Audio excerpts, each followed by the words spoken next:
भरतपुर नाम का एक गांव था। एक वक्त पर यह गांव बड़ा ही सुंदर और बहुत समृद्ध हुआ करता था। लेकिन कुछ सालों से गांव में अकाल पड़ गया था। लोगों का काफी बुरा हाल था। पानी की कमी की वजह से जानवरों की भी मौत हो रही थी।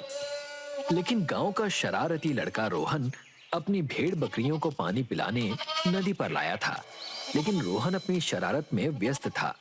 तभी नदी की ओर से रमाबाई आ रही थी, जिनके सिर पर पानी का घड़ा रखा हुआ था, जिसे रोहन ने गुलेल से फोड़ दिया। रोहन वहां से भाग खड़ा हुआ, इसलिए रमाबाई तमतमाते हुए रोहन के घर पहुंच गई। अरे, तुम्हारा लड़का है या जल्लाद? ये हमें चैन से जीने देगा या नहीं? ये हमें कितना परेशान करता है। क्या हुआ? क्या हुआ? इसने गुलेर से मेरा घड़ा फोड़ दिया। रुको, आने दो उसे घर। मैं उसकी अभी खबर लेती हूँ।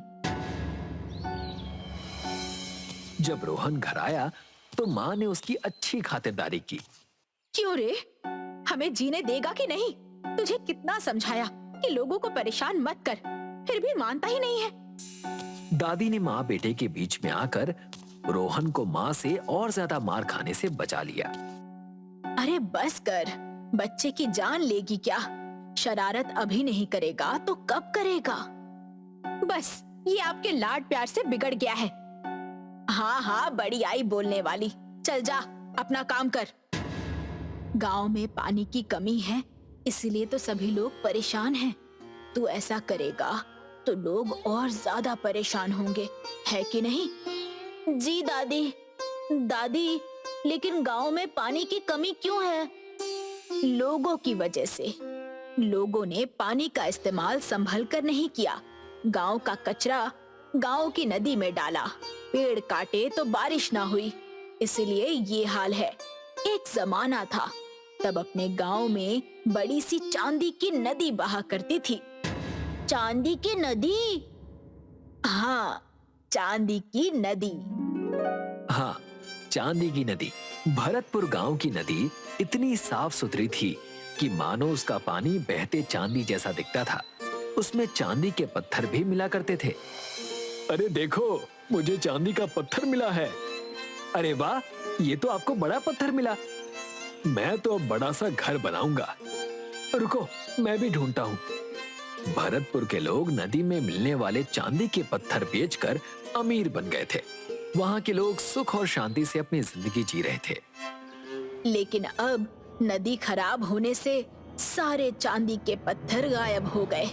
पता नहीं पहले जैसी स्थिति गांव में कब आएगी। चल जाने दे, तू सो जा, अभी काफी रात हो गई है।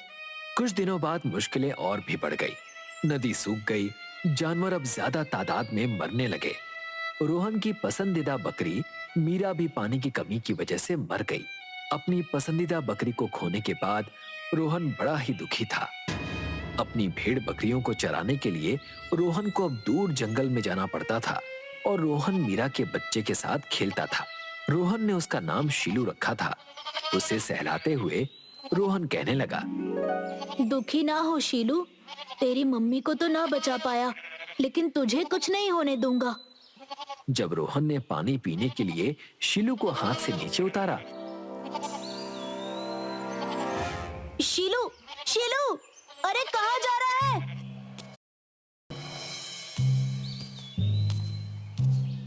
शीलू का पीछा करते हुए रोहन झाड़ियों में चला गया। झाड़ियों में जाते ही रोहन को एक अधमरा सा बूढ़ा आदमी दिखा। अरे, ये बूढ़े बाबा! शीलू, शीलू! रोहन शीलू को इधर उधर ढूंढने लगा। बूढ़े की आवाज ने रोहन का ध्यान अपनी ओर खींचा। पानी, पानी। इन्हें पानी चाहिए। मैं पानी देता हूँ, लेकिन नहीं, मेरे पास इतना ही पानी है। अगर मैं ये भी पानी दे दूंगा तो वापसी में प्यास लगने पर क्या पीऊंगा? नहीं नहीं, मैं पानी नहीं दूंगा। लेकिन दादी ने कहा है कि पानी पिलाना पुण्य और इंसानियत का काम है। मैं पानी दे देता हूँ।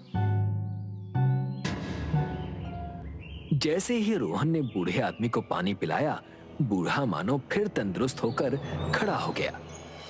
शुक्रिया, तुमने मुझे पानी पिलाया। तुम शीलू को ढूंढ रहे हो ना? आगे बढ़ो, मिल जाएगा। बूढ़ा उसके बाद से गायब हो गया। बूढ़े बाबा भी गायब हो गए। मुझे आगे बढ़ना चाहिए। रोहन आगे बढ़ा और ऐसी जगह पहुंचा जहां पर दोनों तरफ खाई थी और दोनों खाई को जोड़ने वाला एक पुल था। ये पुल, क्या मुझे उस पुल के पार जाना चाहिए? नहीं नहीं, ये तो काफी पुराना लग रहा है। कुछ कदम चलते ही ये टूट सकता है। लेकिन हो सकता है मेरा शीलू उस तरफ हो। मुझे जाना होगा। हाँ, मुझे जाना होगा। रोहन आगे बढ़ा। बड़ी हिम्मत से उसने वो पुल पार किया। पुल पार करते ही उसे एक नदी दिखाई दी। नदी बिल्कुल साफ थी और उसके अंदर के पत्थर चमक रहे थे। रोहन जैसे ही आगे बढ़ा, उसकी आंखें सामने का दृश्य देखकर फटी की फटी रह गई। उसके सामने नदी के पास एक बड़ा सा काला नाग अपना फन फैलाए खड़ा था। आओ रोहन, आओ, मैं तुम्हारी ही राह देख रहा था। तुम कौन हो? मैं एक नाग हूँ, इस नदी का रखवाला। ये सब क्या है? मुझे ये सब जादुई लग रहा है। ये जगह जादुई है। तुम्हारे गांव में पानी की कमी है। पानी की कमी को पूरा करने के लिए ईश्वर ने तुम्हें चुना है। लेकिन मुझे मेरा शीलू चाहिए। शीलू मिलेगा, लेकिन पहले मेरी 3 पहेलियों को सुलझाओ और उनके जवाब दो। पहली पहेली, चलती रहती दिन रात, देती जीवन की सौगात, पत्थर तोड़े राह बनाए, हर बाधा को पीछे छोड़े, सागर से मिलने दौड़ी जाए, बोलो इसे क्या नाम बुलाए? रोहन सोचने लगा। कुछ पल सोचने के बाद रोहन झट से बोला, नदी। नदी, इसका जवाब है नदी। सही जवाब। चलो अब अगली पहेली सुलझाओ। सूरज की किरणें इस पर गिरे, चमके जैसे तारे हों बिखरे, सोने से कम नहीं इसका मोल, सफेद है ये सुनहरा नहीं, अब बोल बोल क्या है बोल। ये पहेली थोड़ी मुश्किल थी। रोहन सोच रहा था कि तभी उसकी नजर चांदी की नदी पर पड़ी। सफेद है ये सुनहरा नहीं, चांदी। वाह, तुम तो बहुत होशियार निकले। लेकिन अभी भी तुम्हें एक आखिरी पहेली सुलझानी है। बताओ बताओ, मैं हूँ कौन? बहती किरणों से तुम्हें हो जाए प्यार, तारे हैं पिघले मानो पानी में, पहचानो तो यार, पत्थर भी हुए कीमती, इससे कैसे करोगे इनकार? गांव पर तुम्हारे इसने किए हैं बड़े उपकार, पहचानो। रोहन फिर से सोचने लगा। ये जरूर रोहन के लिए कठिन पहेली थी, लेकिन रोहन ने अपने दिमाग पर जोर डाला और जवाब दिया। गांव पर उपकार, चांदी की नदी। वाह बेटे, मैं बहुत खुश हुआ। तुमने तीनों पहेलियां सुलझा ली, सही जवाब दिया, साथ ही तीनों परीक्षाएं उत्तीर्ण की। बूढ़े आदमी को जब तुमने पानी दिया तो तुम्हारे हृदय की विशालता नजर आई, दूसरों के लिए दया दिखी। आगे उस पुल को पार करके तुमने जो साहस दिखाया, उससे साबित होता है कि तुम बहादुर हो। मेरी तीनों पहेलियों का जवाब देकर तुमने अपनी बुद्धिमत्ता साबित की। तुम सच में इनाम देने लायक हो। तुम जीत गए दोस्त। तुम्हें तुम्हारा शीलू मिलना चाहिए। जरा अपनी बाईं ओर तो देखो। रोहन की बाईं ओर शीलू खड़ा था। रोहन ने उसे उठाया। कहाँ गया था रे तू? मैंने ही इसे मेरे पास बुलाया था।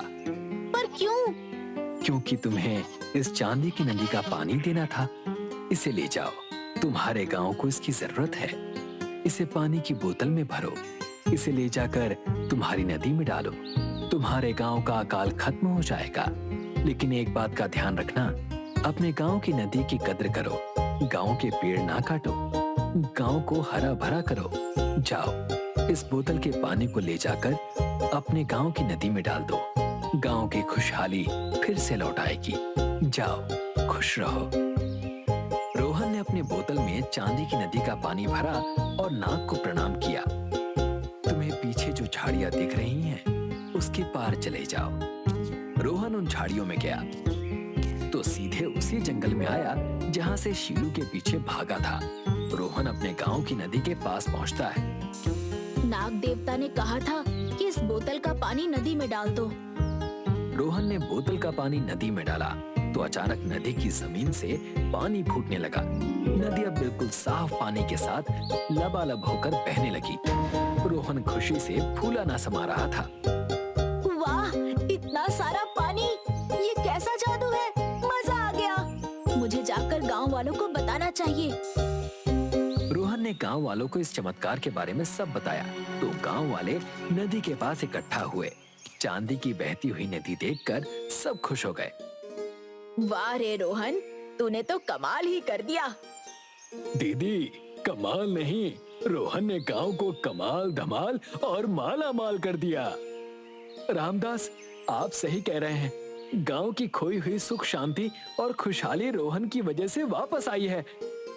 हेमा, हमने रोहन को क्या क्या नहीं कहा, लेकिन यही इस गांव का अच्छा और सच्चा सपूत बना। हमने रोहन को जो भी भला बुरा कहा उसके लिए हमें माफ करना। अरे रमा, कैसी बातें करती हो?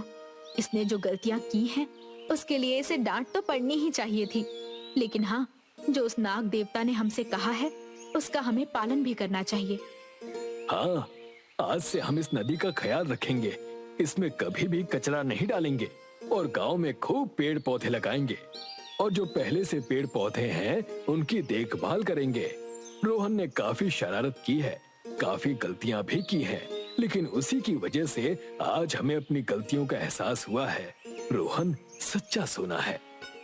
हाँ, मेरा पोता सच्चा सोना है। मेरे इस सच्चे सोने ने ही तो गांव में चांदी की नदी फिर से लाई है। गांव के सभी लोग बड़े खुश थे। रोहन की दादी रोहन को प्यार कर रही थी। आखिर रोहन ने गांव वालों में खुशियां जो बांटी थी